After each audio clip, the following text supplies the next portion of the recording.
Pour ne rien manquer, abonnez-vous maintenant. Les vraies voix Sud Radio, le grand débat du jour. La tension continue de monter en France.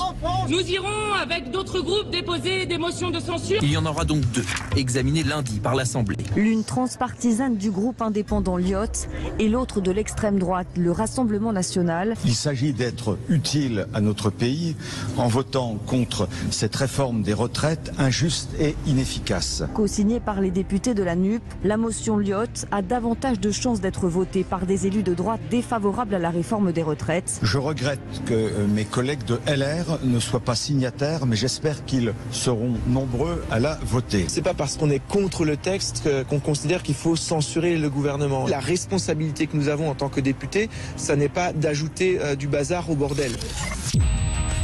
Alors que les motions de censure du groupe Lyotte et RN sont en train d'être votées ou pas, l'avenir du groupe du gouvernement et d'Emmanuel Macron se joue aujourd'hui, moins d'un an seulement après l'élection présidentielle. La question d'un possible remaniement ministériel se pose.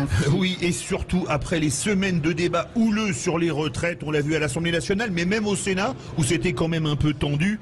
Alors, l'hypothèse du remaniement était déjà envisagée par le président pour relancer son quinquennat. Est-ce que pour vous, il faut un grand remaniement, quel que soit le résultat de la motion de censure qui va être votée dans quelques minutes? Dans les deux cas, vous êtes d'accord, vous n'êtes pas d'accord, vous connaissez un seul numéro, le 0826 300 300. Et la réponse pour ceux qui votent sur notre compte Twitter est de oui à 92%. Notre invité pour en parler, Olivier Roucan, qui est avec nous en direct. Bonsoir, merci. Bonsoir. D'être en direct sur Sud Radio. Vous êtes politologue, enseignant-chercheur en sciences politiques et chercheur associé au Centre d'études et de recherche de sciences administratives et politiques. Olivier Roucan, avant de revenir vers vous, forcément un tour de table avec Philippe Bilger sur ce remaniement. Philippe, et nos auditeurs nous disent oui, il en faut un 92%. Alors il est évident que si la motion de censure est votée, il y aura un changement, bien sûr. Mais j'ose dire que même si elle ne l'est pas, à quelques voix près, probablement dans ce cas-là, un président de la République ne pourra pas ne pas tenir compte du fait que la motion de censure a failli être votée. J'entends bien qu'Emmanuel Macron déteste se voir imposer des injonctions venant de l'extérieur, mais il me semble qu'il sera obligé de bouger d'une manière ou d'une autre, et je dirais même que si elle n'est pas votée comme c'est probable, eh bien il aura des motifs aussi bien politiques que techniques pour changer son gouvernement. Sinon, les ministres, pas la première ministre sans doute. Et René Chic. Oui, alors quel que soit le résultat de cette motion de censure, moi je suis d'accord avec Philippe, un remaniement ministériel s'impose. Mais à mon avis, il faudrait un remaniement ministériel de choc, avec d'abord le départ d'Elisabeth Borne, parce qu'il faut constater que c'est un échec, ce qui vient d'arriver pour elle. Il y a beaucoup de ministres qui pourraient disparaître, et personne ne se rendra compte. Alors là, j'allais dire, voilà, sur les 42 ministres, à mon avis, les Français peuvent en citer peut-être 5 ou 6, vous voyez, sur les 42 ministres qu'il y a exactement. Et encore. Donc il faudrait déjà un gouvernement plus rétréci. Moi, j'avais dans mon idée une idée de gouvernement, un gouvernement qui serait un peu un gouvernement, non pas d'union nationale, mais qui rassemblerait d'abord des poids lourds de la politique aussi bien de droite, certains qui se sont d'ailleurs déclarés favorables à un accord de gouvernement avec Macron, je pense par exemple Rachida Dati, qui était avec Patrick Roger ce matin. Exactement. Pourquoi pas Jean-François Copé, exactement. Mais qui serait le Premier ministre? Qui serait le Premier ministre qui pourrait... Bruno Le Maire. Eh bien, alors je ne suis pas d'accord justement. On a un petit peu parlé vendredi, Cécile, je ne sais pas si vous en souvenez. Moi, je ne crois pas que ça peut être Le Maire ou Darmanin. Ce sont des gens qui sont, à mon avis, beaucoup trop...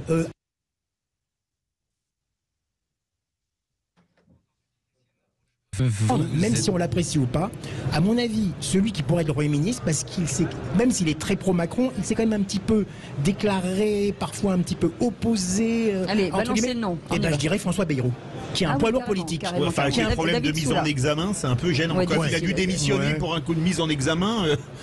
David Soulard. Nous, l'impact au niveau des meubles, en tout cas des ventes, c'est plus de 30% de chiffre d'affaires en moins depuis quelques jours sur l'Île-de-France. C'est sûr que le français tourne au moral et c'est dommage de gâcher ces 2 années où on a quand même mis beaucoup d'argent sur la table pour que notre pays se tienne, ce qui était le cas, parce que quand on compare avec d'autres pays d'Europe, donc pour nous, c'est des franchisés, c'est des entrepreneurs. Oui. Donc aujourd'hui, c'est le salon des entrepreneurs, donc c'est vrai qu'il y a quand même des inquiétudes. Donc ce que je souhaite, c'est quand même qu'on aille très vite vers une stabilité, que ce soit avec un remaniement ou pas. Mais absolument, en tout cas, voilà. Et vous avez bien raison. Et notre invité, bien entendu, pour en parler, Olivier Roucan, politologue, forcément, remaniement ou pas, comme disait Philippe, il faudra que ça crée un précédent auprès d'Emmanuel Macron.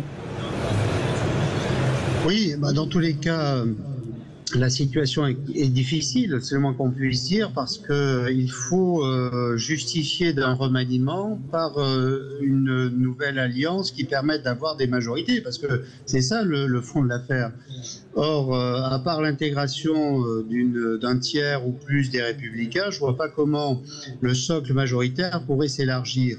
Ce qui se passe ces derniers jours ne permet pas de penser que, de façon stable, un gouvernement, même remanié, puisse avoir un tel apport. Ou alors la partie va se jouer dans les jours qui viennent. Mais le fond de l'affaire d'un remaniement, c'est d'avoir des majorités stables pour des textes. Alors est-ce qu'inclure une aile suffisante de la droite le permettrait ? Encore une fois, ce qui se passe depuis quelques semaines sème le doute. On peut difficilement faire ce pari, même si les choses sont jamais totalement fermées en politique. Quant à changer le gouvernement pour mettre de nouvelles têtes qui sont des personnalités individuelles, des notoriétés, est-ce que ça suffit aujourd'hui pour, encore une fois, avoir des majorités sur des textes aussi difficiles que ceux qui sont annoncés sur l'immigration, sur un nouveau budget à construire pour 2024 qui s'annonce particulièrement difficile sur le plan de la dépense publique? Bon, voilà, ça va être... il suffira pas de faire un changement cosmétique en intégrant des notoriétés qui ne représentent pas suffisamment d'élus derrière eux pour, encore une fois, garantir une majorité. Et je ne sais pas si la question de fond, c'est Madame Borne ou pas. C'est pas ça finalement la question de fond. Oui. Olivier Roucan, quand on voit aujourd'hui l'image, les mensonges, les non-dits, tout ce qui a été dit durant cette tractation autour de la réforme des retraites, est-ce que l'image des politiques n'est pas encore plus usée aujourd'hui? Est-ce que finalement, qu'on mette n'importe qui, ce sera pareil? Il y a plusieurs indicateurs qui montrent bien à quel point la fracture s'est rouverte. Elle n'a jamais été vraiment refermée, mais s'est rouverte après l'épisode de 2017 où il y a eu un temps un surcroît d'espoir et de crédit porté à la politique, puisque l'alternance est faite en 2017 sur le thème du renouveau. Bref, il y a eu un moment un peu plus favorable et puis ça se délite à nouveau et particulièrement après la crise de la Covid et la période ouverte en 2022. Là, on est sur de la colère. Le baromètre de la confiance politique indique une dégradation des indicateurs dans cette relation aux politiques. Et alors, ce qui est intéressant aussi dans cette enquête de fond qui est menée tous les ans, c'est qu'elle indique que l'opinion attend il y a un problème une capacité au compromis, une capacité à la négociation. Et donc là, ce qui se passe ne peut pas contenter l'opinion parce qu'on n'est pas sur un moment d'ouverture, de négociation, de tempérance.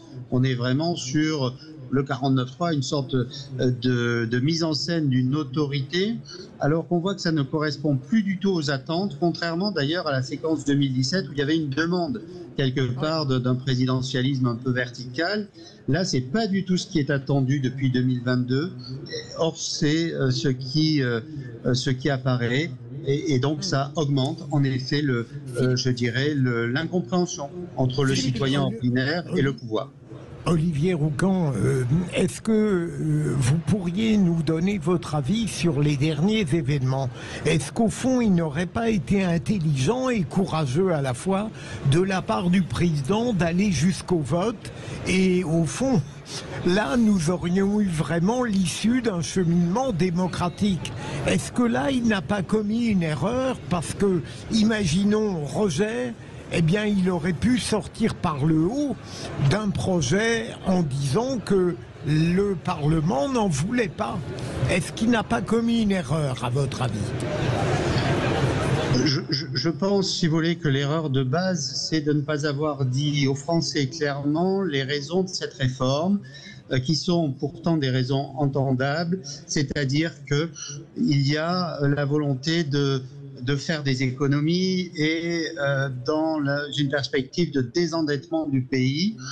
C'est le fond de l'affaire. Or, ne pas l'assumer, mais on porte-à-faux toute la suite du débat qui est incompris, incompréhensible, et alors après on essaie de le limiter, ce débat, notamment à l'Assemblée. Et en effet, on le limite à tel point que la base de la démocratie parlementaire, c'est qu'à un moment donné, il y ait un vote.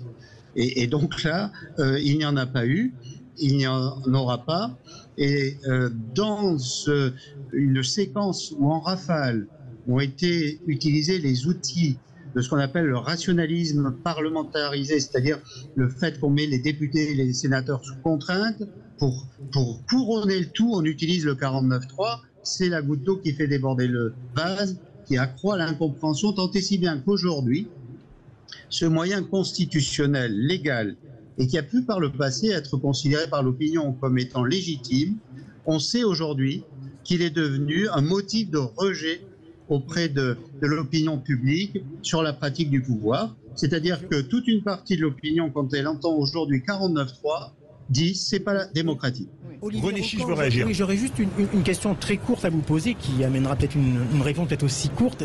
Moi, j'ai l'impression quand même, est-ce que vous ne pensez pas que quand même le sort d'Elisabeth Borne est scellé? Est-ce que vous pensez que le gouvernement avec Emmanuel Macron peut continuer avec Elisabeth Borne à sa tête?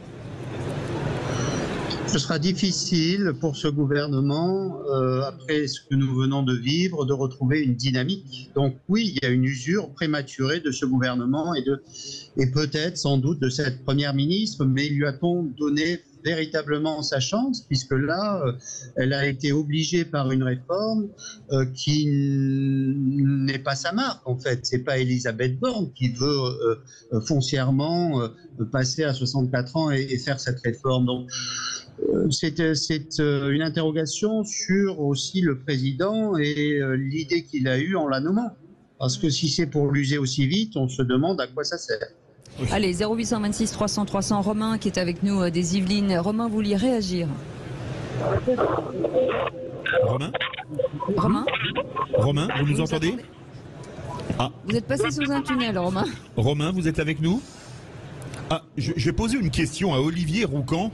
Est-ce qu'il n'y a pas quand même une question qui se pose? Parce que si jamais, vous le disiez, on le disait avec les vraies voix tout à l'heure, il fait venir des ministres de droite comme l'ont demandé Rachida Dati ou Jean-François Copé, là les LR c'est terminé parce que ça implose une bonne fois pour toutes et ça clarifierait la situation. Est-ce que finalement ce serait pas l'idée viendrait pas de là, parce que là au moins il ira, enfin après avoir tué le PS, il achèverait on va dire les LR. L'idée sarkozyste. Oui. Disons que c'est bien entamé. On voit bien aujourd'hui quand même que le groupe LR se divise. Donc pour continuer, il faudra expliquer aux électeurs et à l'opinion sur quoi ils sont d'accord. Parce que là, ils ont tellement montré ce sur quoi ils n'étaient pas d'accord que oui, la question se pose. Maintenant, encore une fois, mettre quelques notoriétés bon, je dirais pas du passé, mais qui ne représente pas la régénération au sein de la droite classique.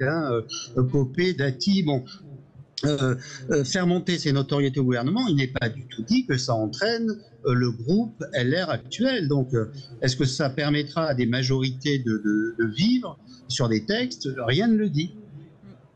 0826, on a retrouvé 300 300, on a retrouvé Romain. Romain, vous êtes de retour avec nous? Oui, tout à fait, vous m'entendez? Oui, on vous entend très bien, allez-y.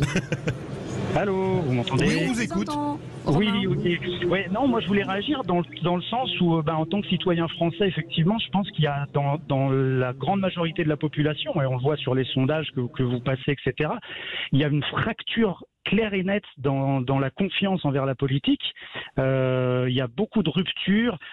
Ça peut être aujourd'hui, le remaniement, il peut être perçu comme un signe de faiblesse par l'opposition, mais j'ai envie de dire, quelle opposition, quoi. Quand on voit que LR, en fait, sont dans la grande majorité affiliés au gouvernement, déjà, c'est plus réellement une part d'opposition. On peut vraiment se poser la question en fait sur les objectifs politiques et l'évaluation qui vont faire en fait ce remaniement par rapport à la performance de chaque membre. Mais en fait sur 42 ministres et sur la totalité des mandats on va dire d'Emmanuel Macron, il n'y a jamais eu autant de mise en examen. Et en 2017, lorsqu'il est passé, il a annoncé qu'un ministre qui n'était pas carré de la touffe, il dégageait direct. Et en fait, les gens sont en train de s'apercevoir qu'il y a un mensonge permanent, qu'ils se font manipuler. Au régional de 92, on a retrouvé Romain, je crois. Romain ? Oui, j'ai été coupé. Ah, vous étiez coupé. Est-ce que vous, Romain, vous seriez pour un remaniement ? Moi, complètement.